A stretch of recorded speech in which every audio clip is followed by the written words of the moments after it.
house just to be nosy if it is fixed. Always nosy.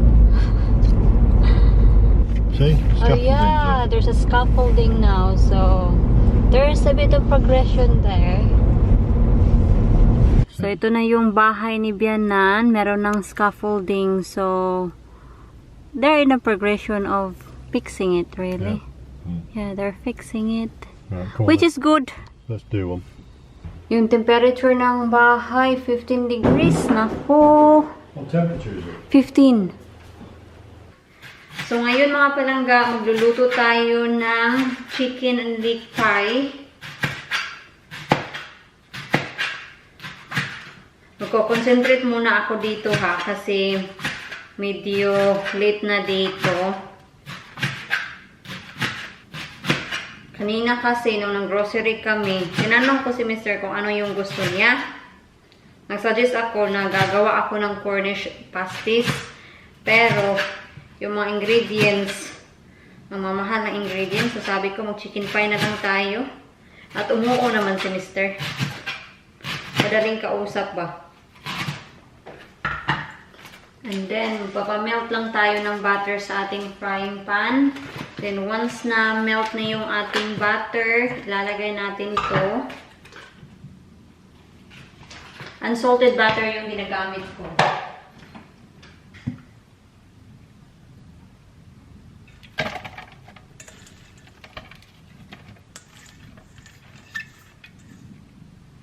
At nakita nyo naman sa first part ng vlog, dinaanan namin yung bahay ni Biyenan kung meron na bang progression. And yes, sa wakas meron ng progress mga palangga. Inaayos na yung bahay ni Biyenan. Oh, sa vlog na pala na ito, hindi yung makikita namang grocery kami. I think panguna yung vlog na yun. So, wag kayo ma-confuse. May nagtanong pala kung bakit daw hindi dito si Biyenan nag-i-stay or hindi siya nag-stay nung nasira yung bahay niya.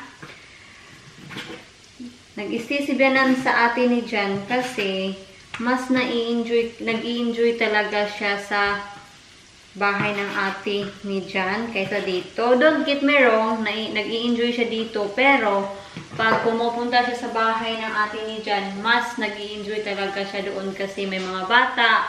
Kasi yung ate kasi ni Jan, retired na silang dalawang mag-asawa at meron silang anak. At yung mga anak nila, meron na din sariling pamilya. So, may mga great-grandchildren na si Biyenan.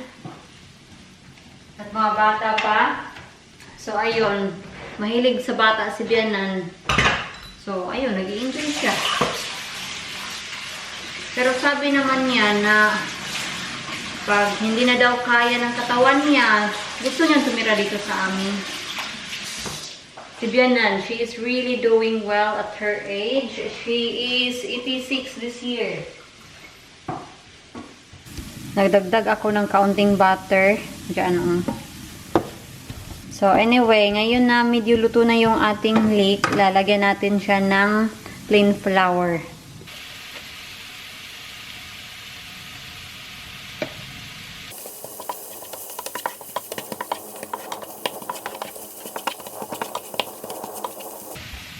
Then, mag-a-add tayo ng milk. White sauce lang mga palangga.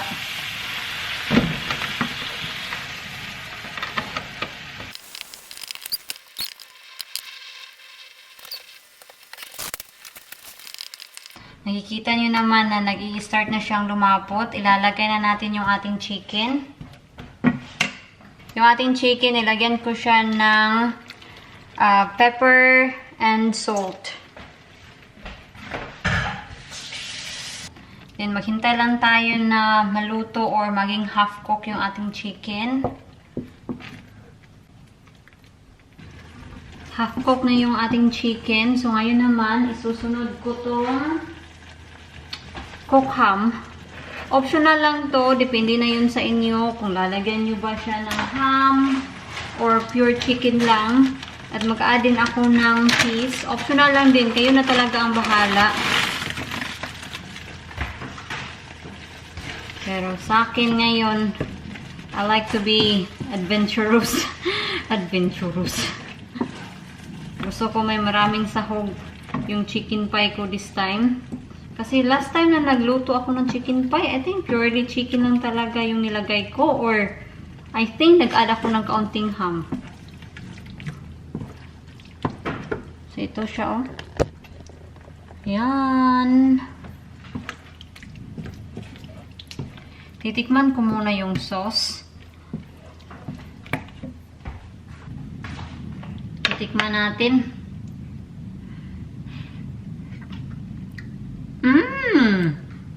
Spot on. Kanina kasi yung chicken, nilagyan ko siya ng pepper and salt. So, yung sauce, maalat na siya. So, hindi na natin kailangan maglagay ng salt. Ang sarap, ha? In fairness. Frozen peas yung nilagay ko kasi maluluto naman siya later on. At yung peas, madali lang naman siyang maluto. So, lalagay na natin siya dito sa dish. I have the milk here. So, ito na siya.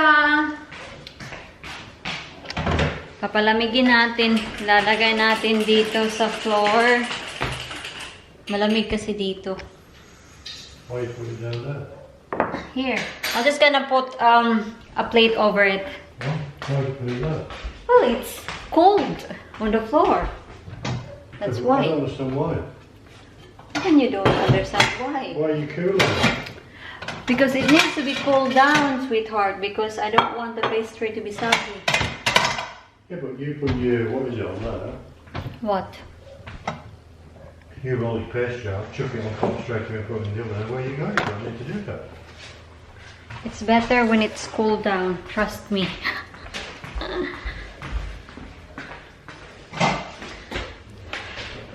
So, lalagyan na natin siya ng plato. Yan. And then, takpan natin. Yan na. So, ngayon naman, yung ating next job is gagawa tayo ng pastry. So, yung kailangan natin is plain flour, unsalted butter, lard, tubig, cold water, and konting salt. So, ito na yung flour natin with fats. So, ihahalo ko lang siya until na magiging resemble siyang breadcrumbs. Prepare din ako ng tubig, cold water.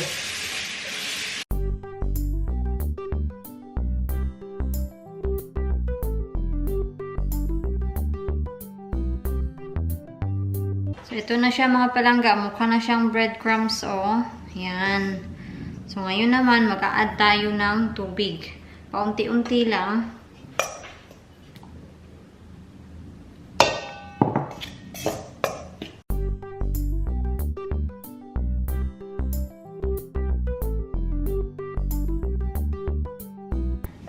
As you can see, they are coming together. Yan na, oh. So, kailangan na natin itong i-knead.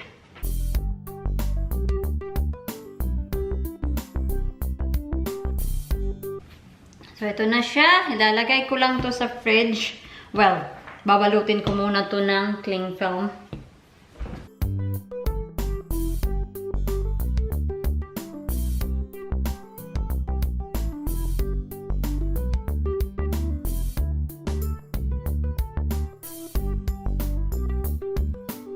Hindi pa talaga completely malamig yung chicken natin, pero okay na yan.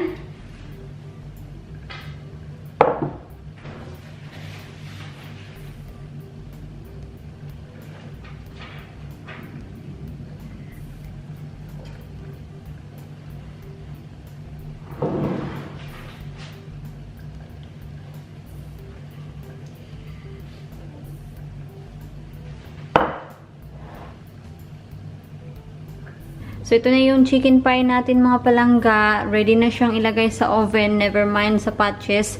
Hindi na lang ako mag-egg wash. So, ilalagay natin siya sa oven for 20 to 25 minutes. We just need to keep checking the chicken pie kasi ayaw naman nating masunog yung ating pastry. I-check natin yung ating fire kasi sabi ni Mr. sinindihan ko ay namatay yung fire natin.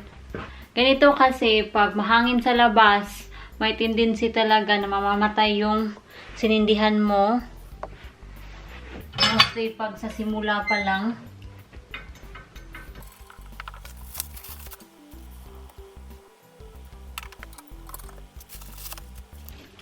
So I hope mag-survive siya. Hopefully, fingers crossed.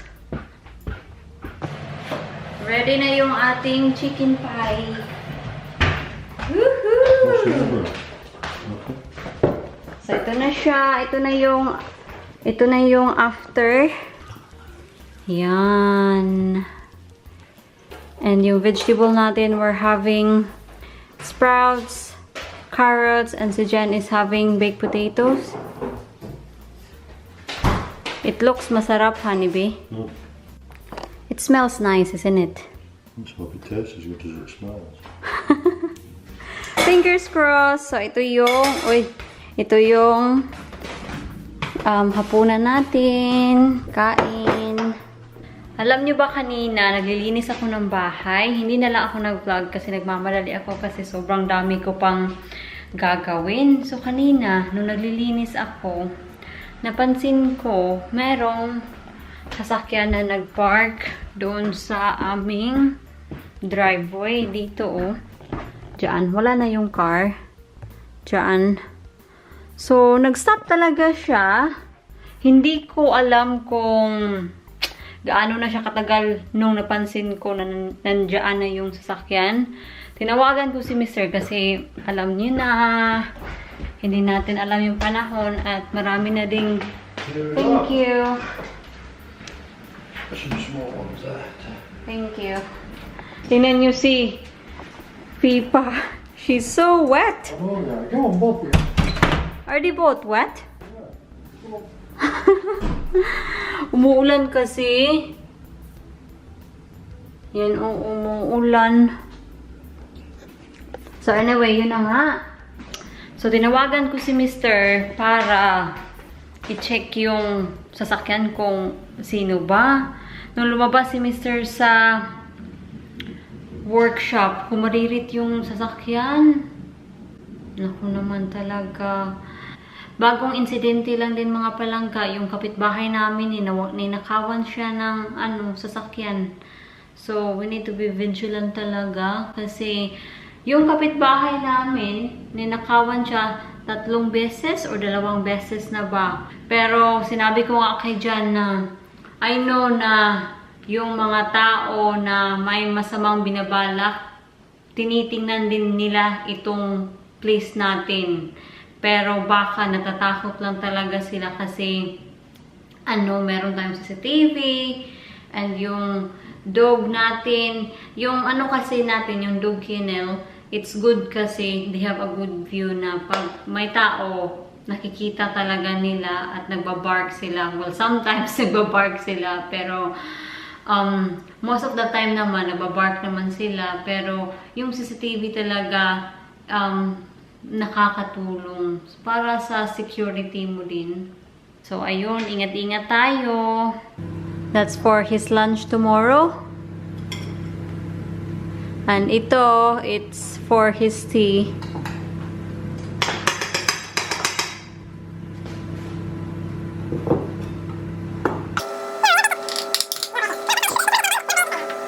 And what did you say about my pastry? Mazarek. I'm getting better with my pastry doing, honey. Right, that needs a soaking, darling. Yeah. Get some hot water first. I will. And then, We need to soak I want this. these cookies. That's all. No, I like them cooked. So, yung tea niya, yung leftover na chicken pie, hindi ako mag-tea kasi I'm still full, I'm not hungry. And probably later tonight, I'm just having fruits and yogurt. Right, Ang sarap ng pastry talaga. I'm so proud.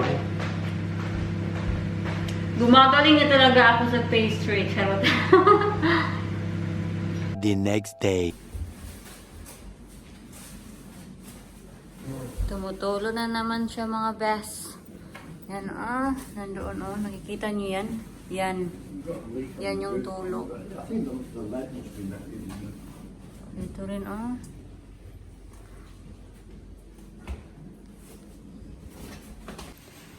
Umuulan kasi kagabi, kaya ayun. Until now, umuulan pa din.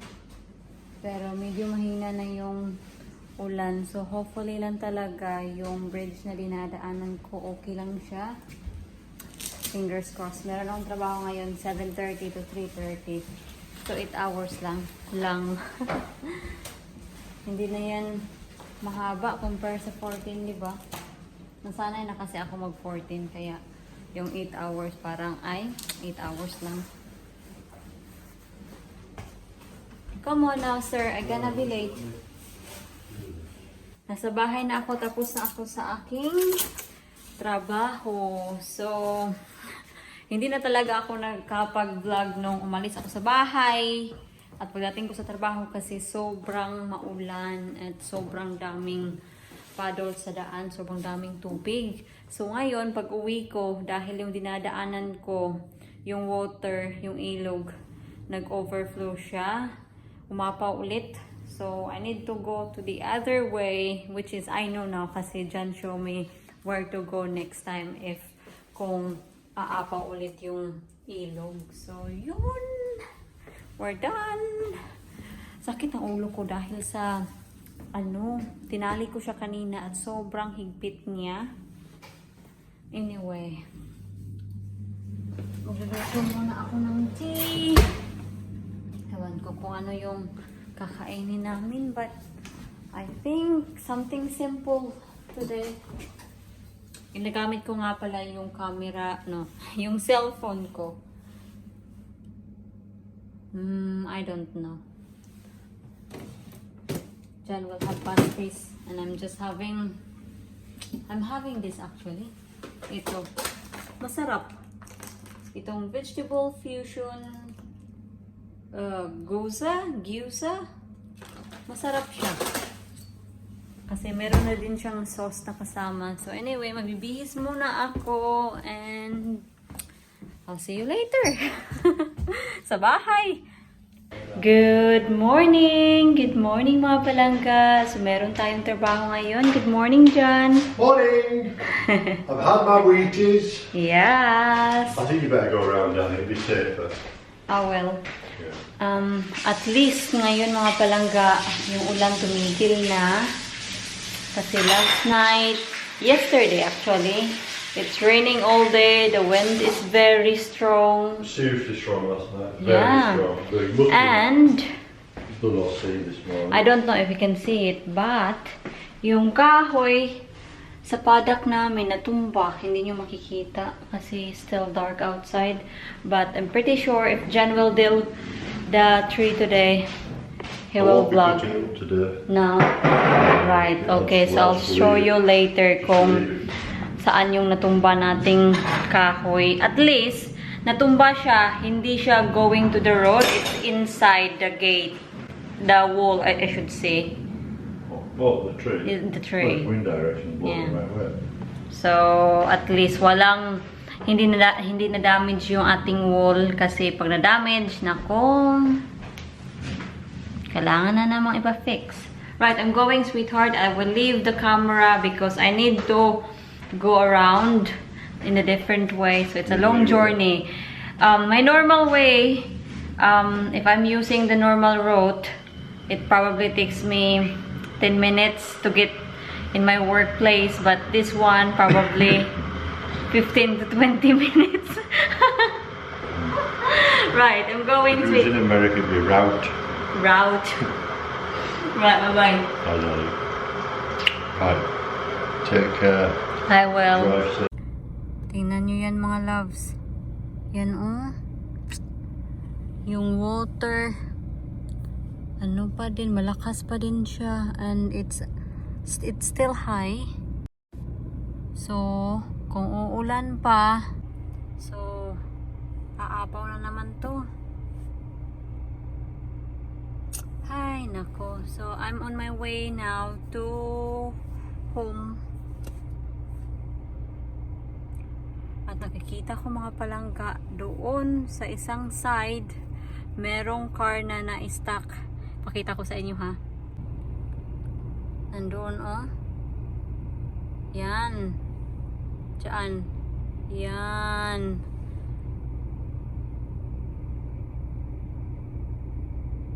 See, ito yung damage sa baha. And on the other side, ay naka-zoom in pala kayo no. And sa other side, there's still plenty of water. Pero nadadaanan na siya. So okay na naman. Nasa bahay na ako. Ang tingnan nyo yung yung puno na natumba. Papakita ko sa inyo ha. Malapit na kami. Diyan, yan. Yan. Sobrang soft kasi ng ground. Wala ngayon si Mr. dito. Anyway, mag-iingat po tayo lahat kasi mahangin and maulan. And dahil na maulan, yung ground sobrang soft and mahangin din. So, maging vigilant talaga tayo sa mga puno kasi hindi natin alam baka matumba yung mga puno while we're driving. Naku naman. So, we need to be very, very careful.